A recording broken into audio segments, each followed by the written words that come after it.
Are you ready to live a more meaningful and passionate life? Through the principles of Heartliving, you'll delve into new theories, discover life wisdom, and achieve greater balance. Become inspired. Tune in to Dr. Cynthia Bischoff, international life coach and practitioner who's helped thousands transform their lives. Part of the Dream Vision 7 radio network, Heartliving with Dr. Cynthia Bischoff will lead you on a remarkable journey of the heart. Welcome to the Heartliving with Dr. Cynthia Bischoff show. I'm Dr. Cynthia Bischoff, your host. You can listen to Heartliving on syndicated Dream Vision 7 radio network every Wednesday, 2 a.m. and 2 p.m. Eastern Standard Time, Boston and worldwide. You may listen online or on your mobile devices. To learn more, go to dreamvision7radio.com for a full schedule. Dream Vision 7 Radio Network is a media partner for Omega Institute. Thanks so much for tuning into our show. Our topic is creating better work-life balance. Now, there may have been a time in the past when the boundaries between professional and personal aspects of life were fairly clear. Today, however, most of us find that our work can invade our personal lives. I mean, I know that I have found that. I'm sure you probably have as well. And when this happens, work-life balance is not that easy to achieve. So on our show today, let's discuss ways to achieve better work-life balance. And I think first we need to discuss what is meant by work-life balance itself. So I checked Wikipedia, the online encyclopedia, and work-life balance is considered a concept that includes proper prioritizing between work, which of course is referring to career and ambition, and lifestyle, which would be referred to as your health, family, pleasure, leisure, and overall spiritual development. So in addition, Macmillan Dictionary defines work-life balance as the relationship between the amount of time and effort that someone gives to work and the amount that they give to other aspects of life, such as their family and so on. So how, again, do we achieve a healthy balance between these very important aspects of our lives? Because both are so important. So my focus really today is going to be to provide 5 practical heart-living principles that will help you balance your work-life experience and offer over 30 suggestions to help you apply specific strategies so that you're able to strike a healthier balance.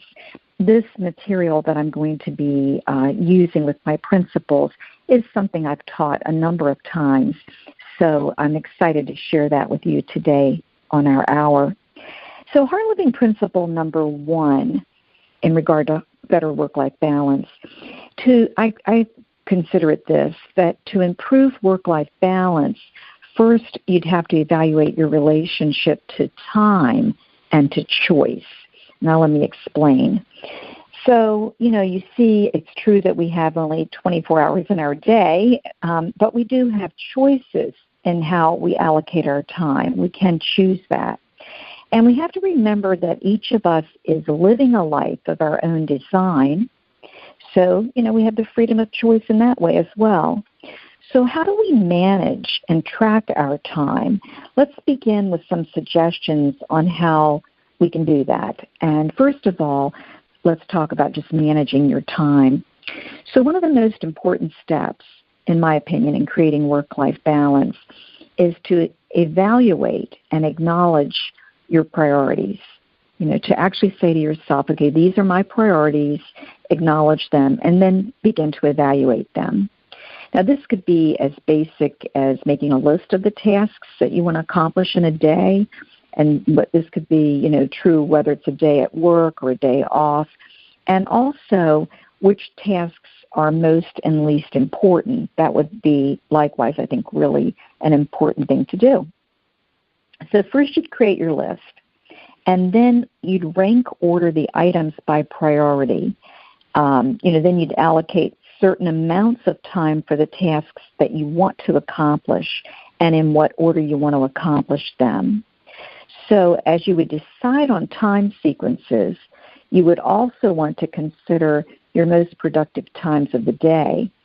For some people, morning is the most productive time. For others, evening is a more productive time, and so on. So it depends on you and your own sense of who you are and what you have found out about yourself.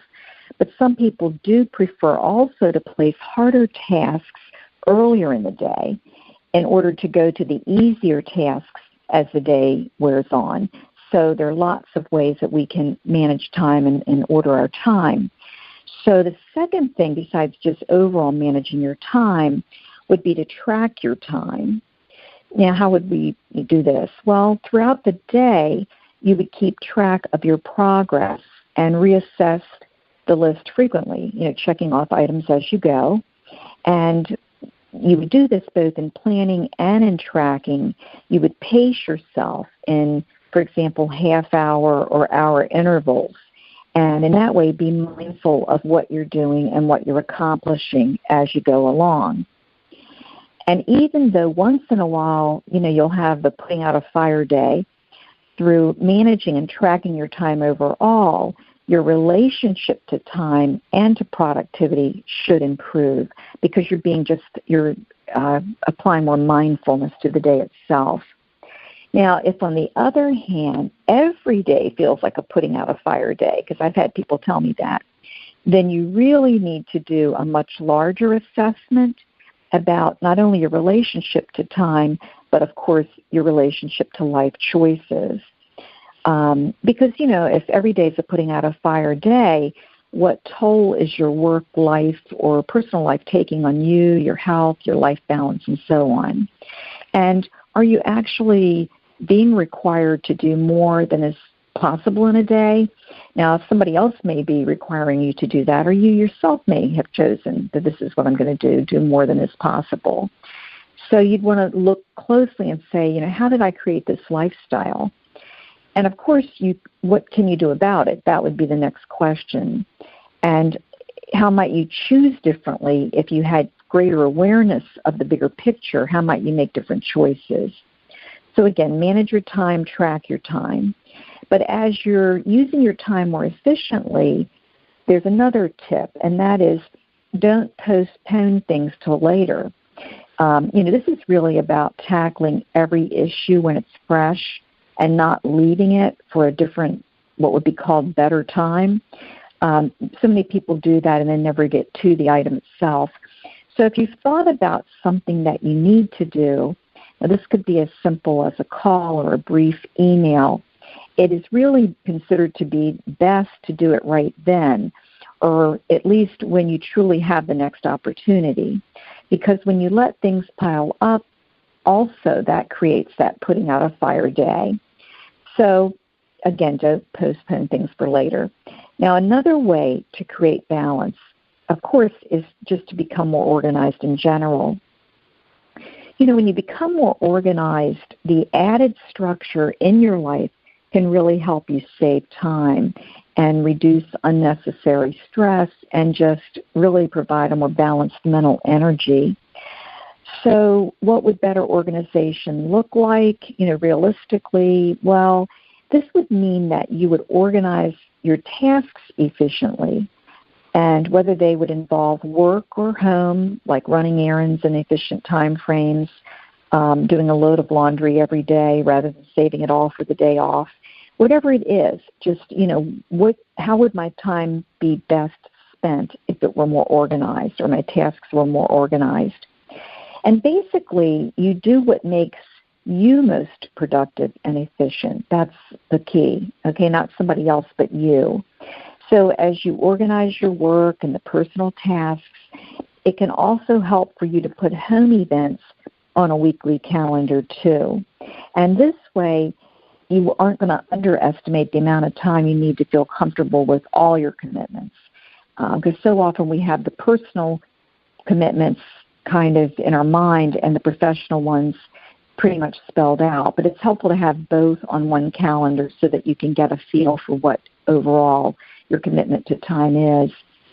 Now, what's your choice in all of this? Well, it has been said that the doors we open and close every single day are going to create the life that we live. And with that in mind, what I said earlier is important to discuss a little more closely. And that is we know that we have to choose wisely. So let's look at that for a moment. We always have the power to choose how we wish to respond in our lives. Some people say, well, I don't have any power over what's going on, or I don't have any power over the fact that I have to do X, Y, or Z.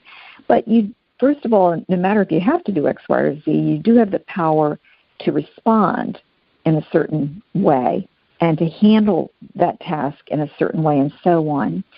So we may not be able to control our life circumstances all the time, but we can control our response to the life circumstances. And you can ask yourself, how do I act and feel when responding to events in my life? And you can decide how you want your day to be, your week to be, and so on, which, of course, the week, the day, all of it adds up to, of course, your life. So decide what matters most to you, and then you essentially want to give your energy, your effort, and all your time to that. So you're choosing wisely in relationship to your values. So yet another category would be, while we're at this, would be, what are my values? What do I wish to have overall in my life?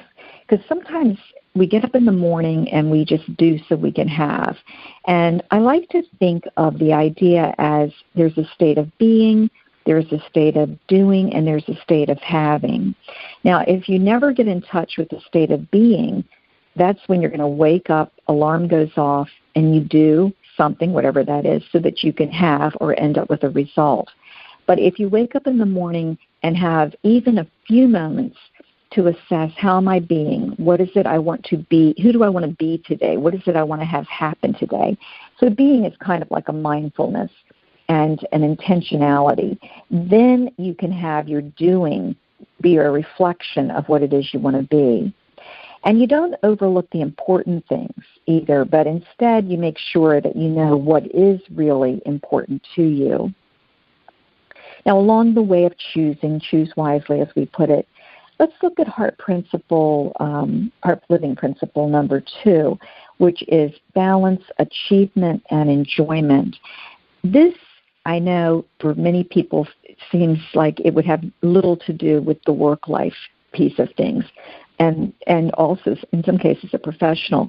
But it is really important, I think, to balance achievement and enjoyment, because we, again, can be doers, and we can end up having, as one of my friends told me once, Cynthia, I think you're climbing a mountain, but your nose is so close to the stone that when you get to the top, you may have climbed the wrong mountain. And he was absolutely right, because I was in a crazy position. I had been in for 10 years. I was running 100 programs a year at a university, and it was just like being a hamster on a wheel. Just get up in the morning, continue to do so I can have every day. And when I finally said, you know what, I think you're right. I think I need to, I need to get off the mountain, or I need to climb back down or something. He said, well, why don't you jump? And my response was, I can't jump. What if I fall? And he said, well, what if you fly? So he really taught me a tremendous amount, that it's so important to have that bigger picture, that, bird's eye view, so to speak. So again, let's go back to balance, achievement, and enjoyment. Now, again, to some people I mentioned, this could sound odd, but it is possible to be living in a reactionary pattern with life. Let's say if your focus is on achievement primarily, like that's your goal, and maybe it has to be because your work is so, driven, or you're so purpose-driven in your work, achievement-oriented and so on. You just want to be careful that you don't make your entire existence about achievement, or it's about your work and its related productivity, because, again, every week will seem like some interminable struggle toward a goal, and then that week's over, now it's the next week. So you want to make sure that you're climbing, as I mentioned, the right work mountain, the right personal mountain for that matter, and you want to ask yourself, if you feel good about your job, do you feel good about your job? Do you feel good about your productivity? Do you feel good about your family life? And you can begin to